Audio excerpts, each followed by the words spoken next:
Bonjour et bienvenue dans un nouvel épisode. Un coin, une ville, sympa ou pas, épisode 41.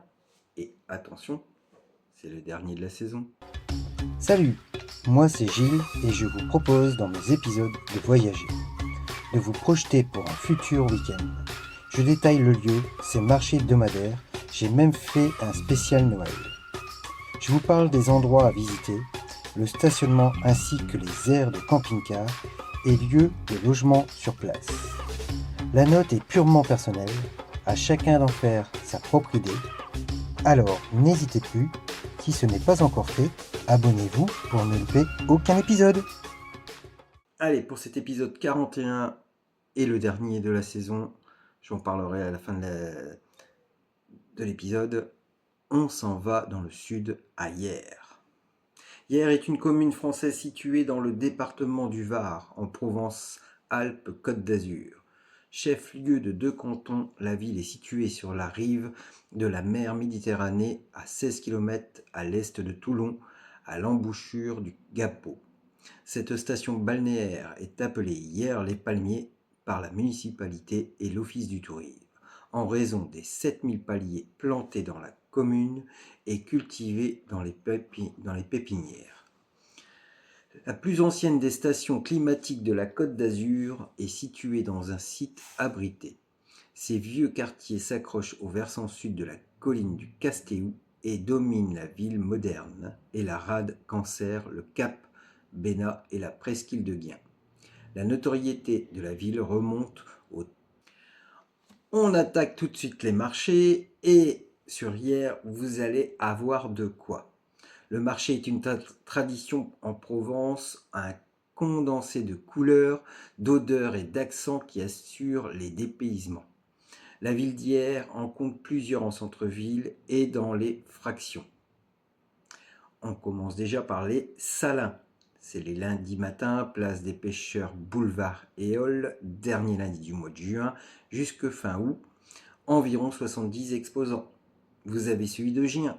Les mardis matins, environ 100 exposants, du 1er avril à la fin des vacances de la Toussaint, parking Fumel, les mardis matins après les vacances de la Toussaint jusqu'au 31 mars, place du Belvédère.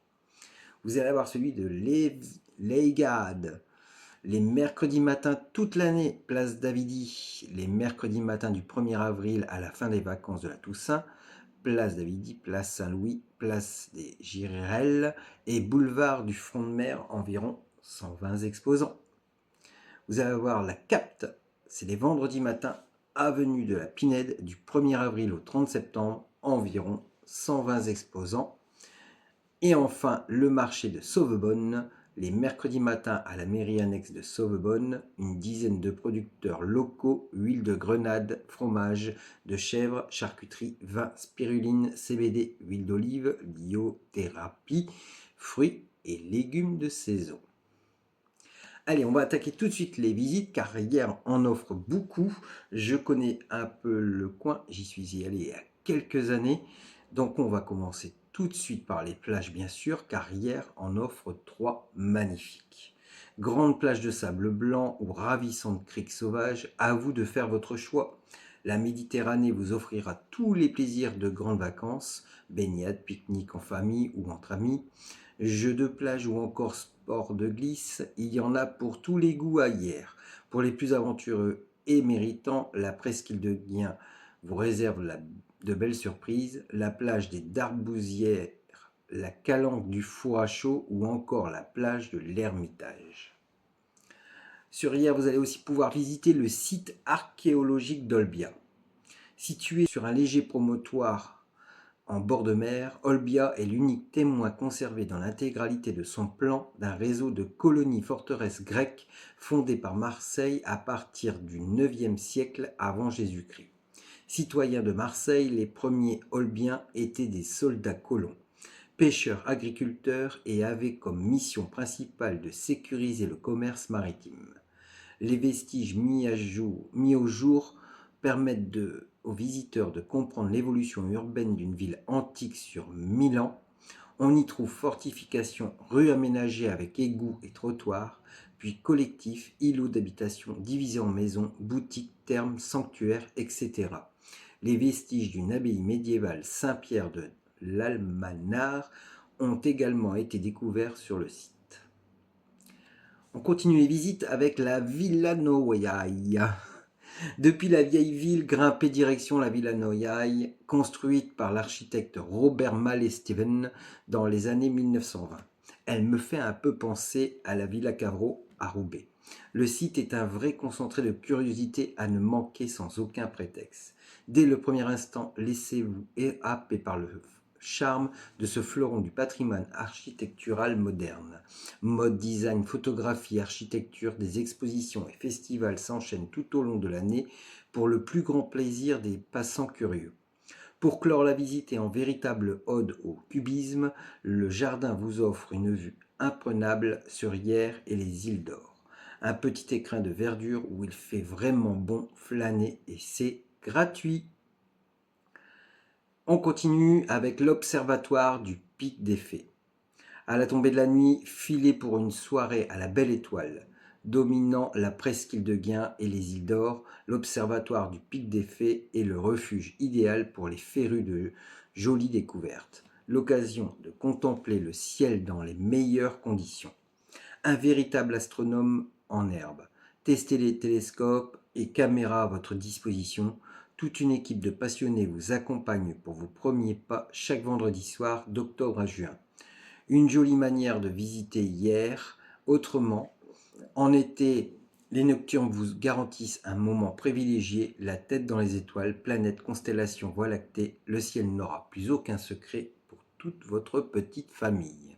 Au niveau des tarifs, adultes à partir de 10 €, accès gratuit pour les enfants mineurs accompagnés. Attention, c'est une réservation obligatoire et en ligne, donc la billetterie se fait en ligne. Allez, on va aller à un endroit que je connais, une visite super, je vous conseille la journée si vous êtes dans le coin, c'est l'île de Porquerolles. La plus grande des îles d'Or est un petit paradis à ne pas manquer si vous visitez Hyères.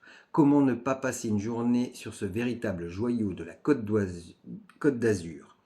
L'île de Porquerolles est un concentré de paradis. Une jolie place de village animée et colorée, des plages de sable paradisiaque baignées d'eau turquoise, avec la plage du Grand Langoustier, plage de la Courtade et plage de Notre-Dame, etc. Une côte sauvage parsemée de criques et ponctuée de forts, des vignobles, des balades à pied ou en VTT, sur 54 km de sentiers balisés, circuits du midi, du levant, du couchant, etc. Des spots de plongée parmi les plus beaux de France. Les tarifs en images, c'est beaucoup plus simple, vous comprendrez, c'est les tarifs, bien sûr, pour la traversée, l'île n'est pas payante, bien sûr. On continue sur Hyères, on va avoir le musée de la Reine Victoria. Au cœur d'un superbe vignoble familial de 55 hectares, découvrez le château de la Clapière cru, classé lors de la visite sur les traces de la Reine Victoria. Une expérience de plus de 2 heures avec le propriétaire lui-même. Visite de la cave à vin, boutique cadeaux et articles déco, le musée dédié à la Reine Victoria et à l'art de vivre en Provence-Côte d'Azur, le musée du Santon avec 2000 pièces du XVIIIe siècle à nos jours, le parc historique Victoria et sa collection d'oiseaux. Enfin, vous terminerez par une dégustation privée commentée par le propriétaire, musée en visite toute l'année. Fermeture le dimanche et le lundi, sauf juillet et août pour le lundi.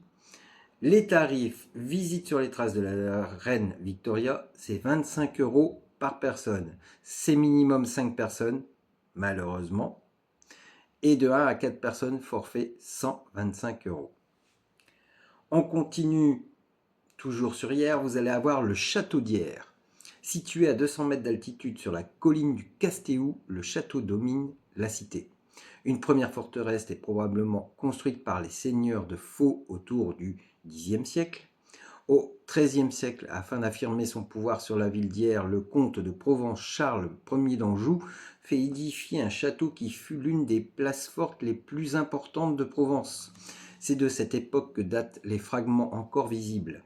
Afin d'éviter toute contestation de l'autorité royale, Louis XIII fit procéder à son démantèlement définitif en 1620, ce qui explique l'état des vestiges actuels. J'en ai fini là pour les visites, je ne vais pas aller plus loin car on a des villes tout autour comme d'habitude. Je pense qu'on a déjà pas mal de choses sur place, il n'y a pas besoin d'en avoir plus. Au niveau stationnement, hier compte 8 parkings gratuits pour un total de plus de 4000 places. C'est pas mal. Et si ça ne suffisait pas, vous trouverez en plus 4 parkings payants pour un total d'environ 1400 places. Ça va, c'est quand même pas mal ça. Maintenant, on va aller dans ce qui pêche. L'aire de camping-car. Malheureusement, hier, il n'y a pas d'aire de camping-car recensé. Ça, c'est pas bien. Concernant les lieux de vacances, vous trouverez une dizaine de campings, une quinzaine d'hôtels, 5 chambres d'hôtes et 2 gîtes. C'est très très bien, moi je trouve. Concernant les coins proches, on va être à 19 km de Toulon. C'est pour ça que je vous disais, on n'était vraiment pas très très loin. Et nous sommes qu'à 52 km de Saint-Tropez. Grossièrement, vous partez une semaine, vous avez largement de quoi vous amuser entre Porquerolles, Toulon, Saint-Tropez. Vous avez déjà 3 jours de prix là. Plus les plages, plus les visites. C'est bon, on a la semaine. Alors en conclusion, comme je vous disais, hier offre des lieux de visite et des découvertes sur place. Au niveau marché, nous sommes très très bien servis. Stationnement, il est bien là et en abondance. Quant à l'aire de camping-car, malheureusement, c'est le gros manque. Quant au lieu de vacances, je trouve qu'il y a de quoi.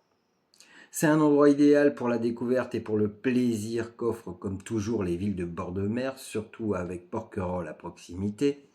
Pour ma part, à part le manque de l'air camping-car, je pense que ça aurait été un endroit fantastique. On y va pour la note ? Eh bien, je vais quand même mettre un 8 sur 10. Et oui, le manque d'air, c'est quand même dommage. Surtout avec tout ce que vous avez. J'en parlais au début, on va s'arrêter pour cette saison ici. Je vais vous laisser tranquille pour les vacances et moi aussi. Alors moi, c'est pas que je suis en vacances, c'est que je suis dans un métier où le juillet-août sont des mois très très forts pour moi. Donc je vais plutôt me concentrer à mon travail. Je vais préparer aussi les vidéos pour la reprise. Je pense qu'on se retrouvera, je n'ai pas encore la date, mais j'essaierai de revenir entre le 15 et fin août. Donc je vous ferai un petit short, mais je pense que oui, vers le 15-20 août, je serai de retour. On finira encore un peu sur les villes bord de mer, pour pouvoir ensuite engendrer, on va repartir sur Noël. Je vais essayer de vous trouver des petits coins cette fois-ci. L'année dernière, je vous ai fait les très très grosses villes. Là, cette année, je vais essayer de vous trouver les petits coins sympas de Noël, parce qu'on dit toujours, un coin, une ville, sympa ou pas. Alors, je vous souhaite, en attendant, si on ne se voit pas, de très bonnes vacances. Profitez, prenez pas trop de coups de soleil, et je vous dis à bientôt. Salut les amis.